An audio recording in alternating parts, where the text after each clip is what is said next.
TV Patrol. Padayon sa mga balita sa 1 TV Patrol.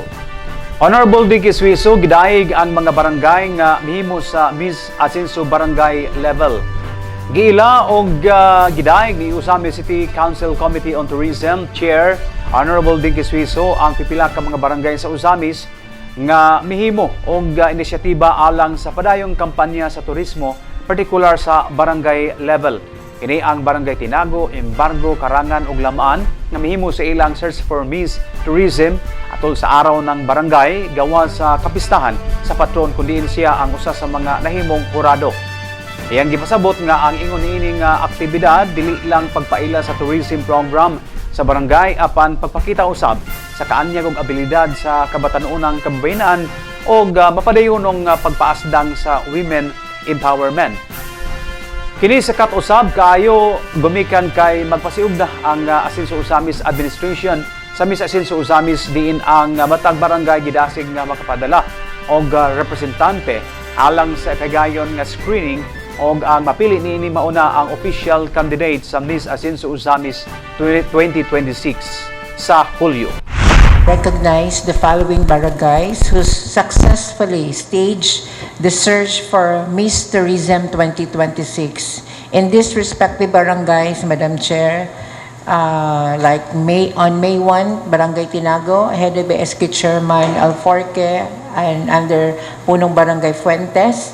On May 14, Embargo, headed by SK Chairman Ognamina and under Punong Barangay Elye.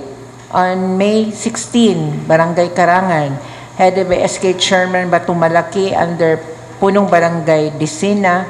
And on May 24, Barangay Lamaan, under SK Chairman Jidelia, headed by Punong Barangay Baol. These respected barangays, Madam Chair, not only boost their tourism aspect in staging the most anticipated Miss Tourism 2026 in Barangay, it also encourages and provides a platform to all our young teenagers for personal development, empowering and advancing advocacy for women. That is why we will be recognizing, acknowledging this barangay who really took the effort, extra effort, the time, as well as their available funds just to showcase the hidden talents and beauties of the different barangays who are residents of these respective barangays. 1 TV Patrol. 1 TV Patrol. 1 TV Patrol.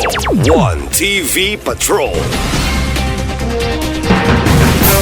Usamis City Hall miduyog sa mga kalibutanhong aktibidad sa Hunyo. Miduyog ang konseho sa mga kalibutanhong aktibidad nga gihandom o giobserbar matag bulan sa Hunyo.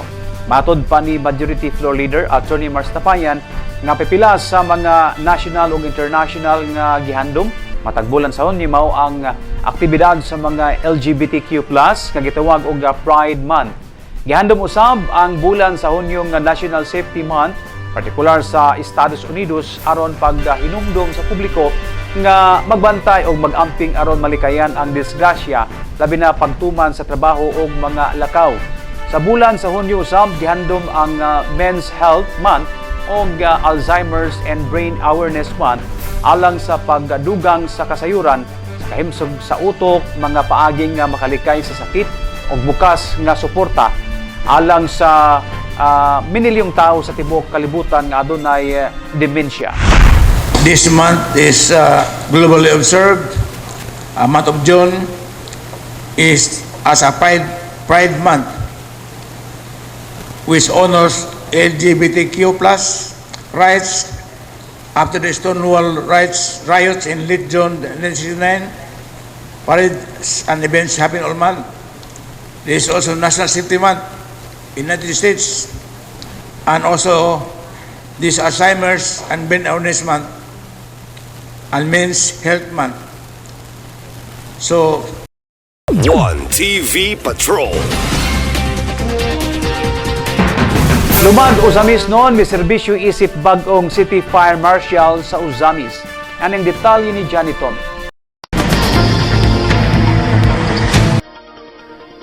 Adunay bagong leader ang Bureau of Fire Protection BFP Usami City Fire Station. Human itudlo si Fire Inspector Precious Marciano R. Cortez, MPA isip bagong City Fire Marshal sa Dakbayan. Usa ka lumad nga usamisnon si Fire Inspector Cortez nagtungha sa iyang high school sa La Salle University Usamis, samtang dito usab niya gitapos ang bahin sa iyang kolehiyo. Sa wala pa siya misulod sa Philippine National Police Academy PNPE, din nahisakop siya sa PNPE Batch 2024. Sa wala pa ang iyang bagong assignment sa Usamis City, si Fire Inspector Cortez mo'y nagserbisyo isip hipi sa Station 6 sa Kauswagan Fire Station sa Cagayan de Oro City. Di nailhan siya sa iyang dedikasyon sa fire prevention, emergency response o community safety programs.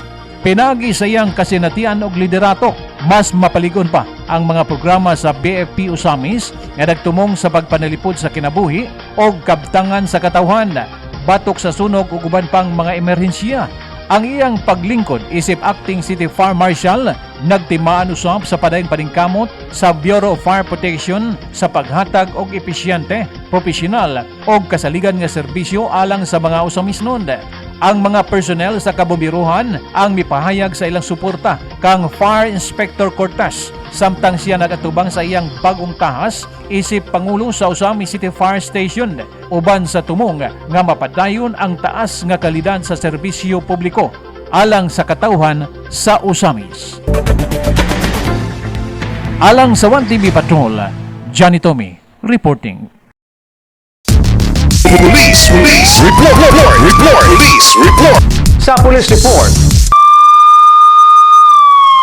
Ang Police Report hatod kaninyo ni Board Member Nemesio Imi Lahi-Lahi, Board Member, 2nd District, Misamis Occidental, Chairman sa Committee on Peace and Order sa Sangguniang Panlalawigan.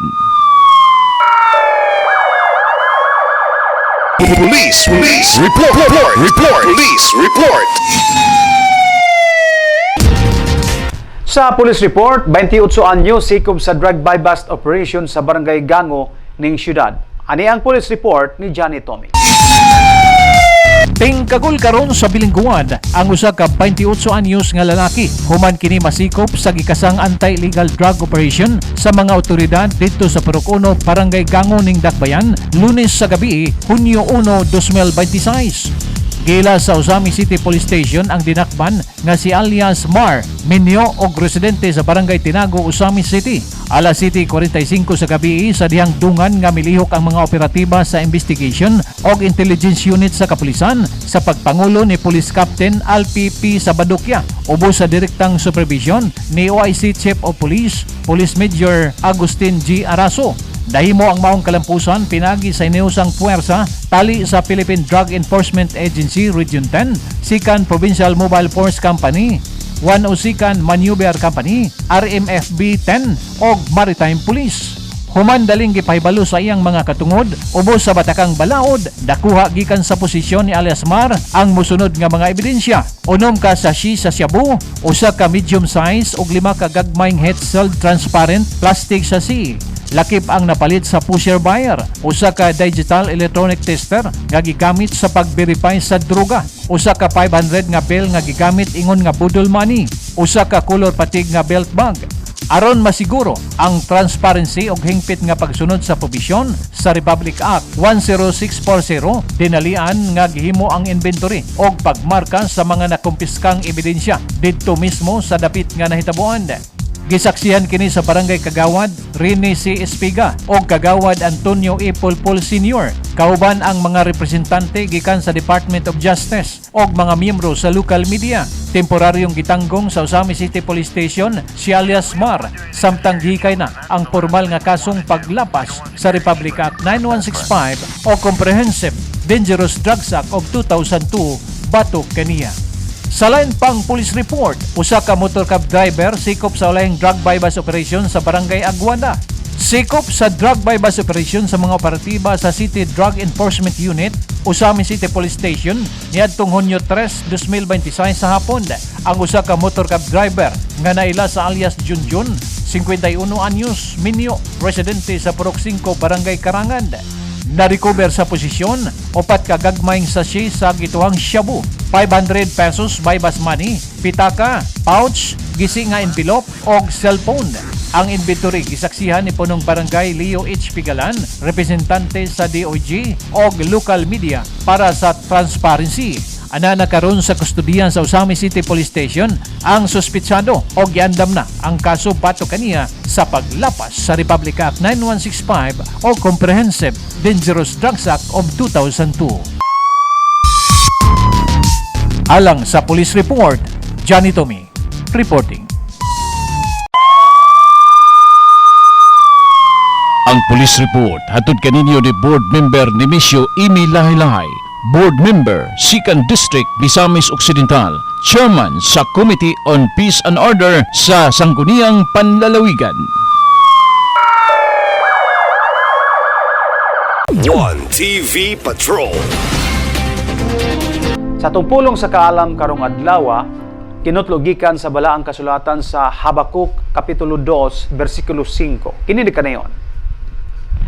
Ang bahandi malimbungon, ang mga tawong hakog, mapahitason o dili mahimutang, ang ilang kadalo walay pagkatagbaw sama sa kamatayon. Buot nilang panag-iyahon ang kanasuran aron pagtagbaw sa ilang kaugalingon. Ang One TV Patrol magpasalamat ining musunod. This portion is brought to you by Gloria Bazaar, Main Branch, Rizal Avenue and Bernard Avenue, Uzamis City. Gloria Bazaar, Oroqueta Branch. Bryant Milling and Marketing, Uzamis City. Uzamis City People's Multipurpose Cooperative Incorporated. Luyo sa Public Mall, Purok 1, San Roque, Uzamis City. Maxritz Corporations. St. Joseph General Hospital, Uzamis. Gushian Home Care Furnishing Incorporated, formerly FGK Trading, Anima Street, Barangay Aguada, Uzamis City. Gigi Mall, ang sariling atin in-store in Uzamis City, and McDonald's Uzamis Gigi Cinemas. Tugu Travel, Tugu Express o Tugu Group of Company operated by ABC Shipping Agency Corporation and Uzamis Gas Center. Yulin Jr. General Merchandise, Top Coffee, Imported Alhambra Solera Line. FYT Hardware Corporation Uzamis, pakikita ilang si Pershing Tangkito. Parking Go Bake Shop, Uzamis Branch, mapalit ang lamiang mga pan, cakes o guban pa. Ilim Agricultural Supply, Lamaan, Uzamis City. Matling Industrial and Commercial Corporation sa Matalin, Malabang, Llano del Sur. Ang Emerald Residences, where comfort, luxury, and convenience come together. Brought to you by Mediatrix Homes Incorporated. Ananimutang sa usa ka prime location sa Barangay Bagakay, Uzamis City. Attorney Mars Tapayan. SK Federated President Honorable Janfil Duhay Lungsod. Board Member Nimisio Lahi-Lahi, Board Member 2nd District. Honorable Sunny Waminal, City Councilor Uzamis. LGU Todela, headed by Mayor Stella Obot Istanio, Vice Mayor Wing Paruhinog, and SB members. Governor Henry Sevilla Waminal Sr., Province of Misamis Occidental. Congressman Andu Waminal, Representative 2nd District. Congressman Henry Indy Waminal Jr., Asinso Pinoy Party List. Mayor Sam Norman Go Fuentes, Vice Mayor Bebeneri, and City Councilor of Uzamis. Maugadto ang kinitibuk ang hanay sa atong mga balita sa One TV Patrol sa ngalan sa kinitibuk ang puwersa sa One TV News Channel. Pinanghuluan sa atong Program Director o Proprietor Mr. Johnny Tommy, Traffic Director Ms. Chari Tommy, News Video Editor Riza Junsay, Cameraman Mike Tuba og Saiki Tommy, Technical Operating Control Saiki Tommy, Teleprompter Operator on Duty Ms. Risa Junsay, News Vlogger Partner with the Wing Caliora sa Mindanao Pulse Forum, Janfil Duhay Lungsod sa Katauhan sa probinsya, Jimmy Lirasan sa Bida News Update, Kuya Bal Cabreran sa Malindang Newsline, Glenn Ray Luna sa Mindanao News Network, Mr. Bernal Tigson sa Misamis Observer, Ms. Dazzle Tigson sa UNC sa mga kauban, Graphic Artist Mike Recaborda.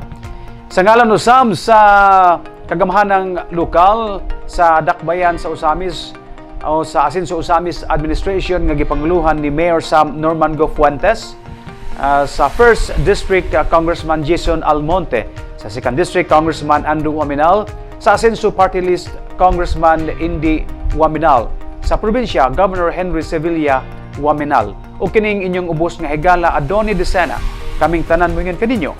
Tamis tagamtamon ang kalampusan, kung walay gilutigan. Daghang salamat.